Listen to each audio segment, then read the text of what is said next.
Y porque es justo, compañeros, no nos vamos a rendir. Aquí vamos a estar, haga frío, nieve, relampaguee, caiga granizo. Aquí estaremos, compañeros, para exigir no únicamente lo que nos corresponde, compañeros. Porque gracias al obrero es que la empresa y todas las empresas se han enriquecido con nuestros trabajos.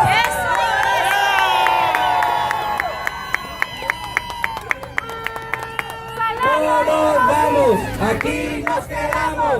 No nos vamos, aquí nos quedamos. No nos vamos, aquí nos quedamos.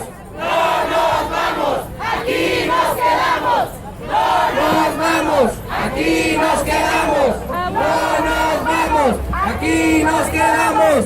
No nos vamos, aquí nos quedamos. Terminamos con la gente.